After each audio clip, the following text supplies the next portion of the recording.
आज ही Doubtnut app download करें। Doubtnut पर होगा अब आपके सभी मैथ्स, केमिस्ट्री, फिजिक्स और बायोलॉजी डाउट्स का सफाया।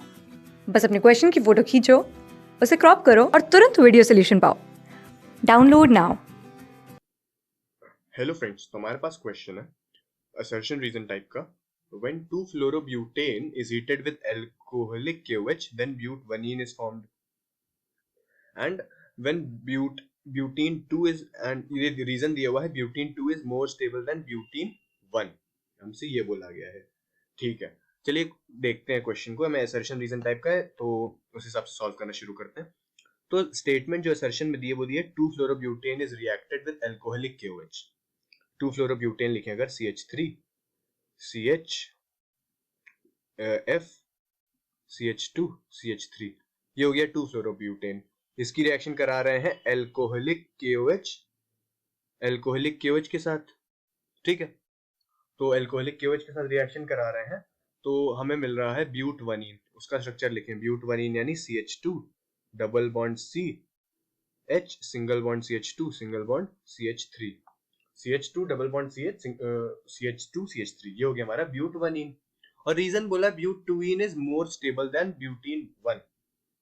चलिए देखते हैं।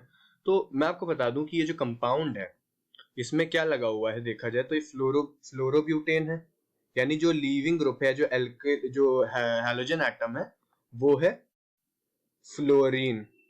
फ्लोरीन हाई इलेक्ट्रोनेगेटिविटी और स्मॉल साइज की वजह से, हाई इलेक्ट्रोनेगेटिविटी और स्मॉल साइज की वजह से क्या होता है, एक पुअर लीविंग ग्रुप होता है, very poor leaving group. High electronegativity और स्मॉल साइज की वजह से हो जाता है पुअर लीविंग ग्रुप। अब पुअर लीविंग ग्रुप है तो उससे क्या होगा, पुअर लीविंग ग्रुप है जिसकी वजह से ये जो मैकेनिज्म होगी इस पूरी रिएक्शन की वो हो जाएगी E1CB रिएक्शन, यानी क्या E1CB रिएक्शन हो जाएगी। E1CB रिएक्शन अब क्या होती है, चलिए उस पर ध्यान देते हैं। तो E1CB जो रिएक्शन मैकेनिज्म होती है वो तब आती है जब पुअर लीविंग ग्रुप हो और स्ट्रॉन्ग बेस हो। ठीक है, तो लीविंग ग्रुप तुम्हारा फ्लोरीन था जो कि पुअर लीविंग ग्रुप है, और बेस भी जो एल्कोहलिक KOH है, तो एल्कोहलिक KOH में जो बेस होता है वो होता है एल्कोक्साइड आयन, जो कि एक स्ट्रॉन्ग बेस होता है, माना जाता है।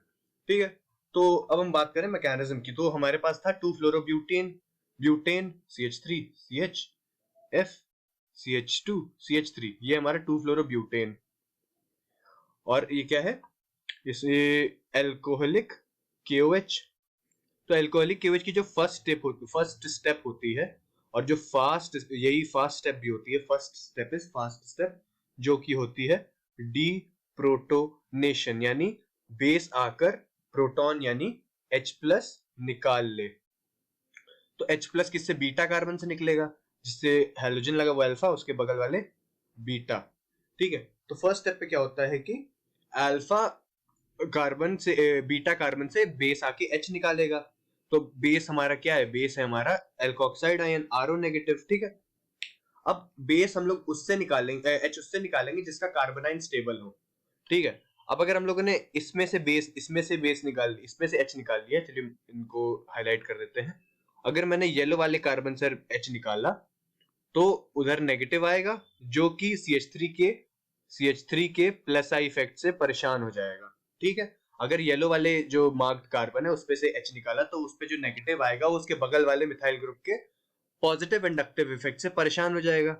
और अगर हमने ब्लू वाले बीटा से H निकाला तो ऐसा कोई दिक्कत नहीं आएगी, यानी जो बेस होगा वो क्या करेगा, वो ब्लू वाले बीटा से यानी फर्स्ट कार्बन से क्या करेगा, H एक्सट्रैक्ट करेगा, प्रोटॉन एक्सट्रैक्ट करेगा। चलिए देखते हैं ये कैसे होगा। CH2 CHF CH2 CH3, तो ये हो गया हमारा फर्स्ट और प्रोटोनेशन वाली स्टेप। ये बेस था, इसने ऐसे प्रोटॉन निकाल लिया, यानी डीप्रोटोनेशन हुआ और हमें मिला CH2 negative CHF CH2 CH3। ठीक है, अब ये जो नेगेटिव चार्ज था, अब यहां पर आएगी दूसरी स्टेप, आएगी यहां पर शुरू होगी सेकंड स्टेप, और जो कि होगी डिफिकल्ट स्टेप। जिसमें लीविंग ग्रुप को निकलना होगा किसके, इसके रिवर्स अटैक से, नेगेटिव चार्ज के रिवर्स अटैक से फ्लोरीन जो कि हमारा पूरा पुअर लीविंग ग्रुप है उसको निकलना होगा। ये हमारा स्लो स्टेप होगा, सेकंड स्टेप। अब इसमें क्या होगा, अब बात करें इसकी, तो ये हमारा सेकंड स्टेप और स्लो स्टेप होगा, और इसके बाद हमें मिलेगा CH2 double bond CH single bond CH2 CH3 यानी ब्यूटीन 1 मिल जाएगा हमें। अब ब्यूटीन 1 क्यों बना, क्योंकि हमें पहले डीप्रोटोनेशन कराना था, तो हमें कार्बोनाइन की स्टेबिलिटी देखनी थी। किसकी स्टेबिलिटी देखनी थी, कार्बोनाइन की स्टेबिलिटी देखनी थी। और इसकी वजह से हमारा जो मेजर प्रोडक्ट है वो ब्यूटीन 1 बनेगा, बिकॉज हमारा जो रिएक्शन इंटरमीडिएट था वो एक कार्बोनाइन था, और मैकेनिज्म थी E1CB। तो इस वजह से E1CB मैकेनिज्म की वजह से हमारा जो ब्यूटीन 1 है वो हमारा मेजर प्रोडक्ट होता है, ब्यूटीन 2 नहीं बनता। तो बात करें तो स्टेटमेंट ए इज करेक्ट, और इसका रीजन जो होगा वो होगा, रीजन होगा कि मैकेनिज्म जो है इस रिएक्शन की वो है E1CB mechanism, because fluorine is a poor leaving group. ठीक है, लेकिन रीजन दिया क्या है, रीजन दिया है butene 2 is more stable then butene 1। ये खुद में एक बात सही है। अगर बात करें तो ब्यूटीन 2 का अगर स्ट्रक्चर बनाए CH2 CH3 CH double bond CH single bond CH3, तो ये हो गई हमारी ब्यूटीन 2 और ये हो गई ब्यूटीन 1। तो ये जो होगी ये ज्यादा स्टेबल होगी, मोर स्टेबल होगी, बिकॉज वही है कि हम लोग कैसे एल्कीन की स्टेबिलिटी कैसे देखते हैं, नंबर ऑफ अल्फा हाइड्रोजन, यानी जितने भी डबल बॉन्ड के बगल वाले कार्बन में जितने ज्यादा H होंगे उतना ज्यादा स्टेबल। तो डबल बॉन्ड के बगल में एक ये कार्बन है, एक ये कार्बन है, तो इधर जो अल्फा कार्बन है वो 6 है, यानी HC हाइपर कॉन्जुगेटेड बॉन्ड्स 6 हैं। इस केस में सिर्फ 2 हैं, इस केस में 2 हैं, तो इसके पास HC हाइपर कॉन्जुगेटेड बॉन्ड ज्यादा है, जिसकी वजह से ज्यादा स्टेबल है। यानी हमारा जो रीजन है वो सही है, लेकिन एक्सप्लेन नहीं कर पा रहा है असर्शन को, यानी assertion reason both are true, but reason is not the correct explanation of assertion, because reason is mechanism is E1CB because of poor leaving group।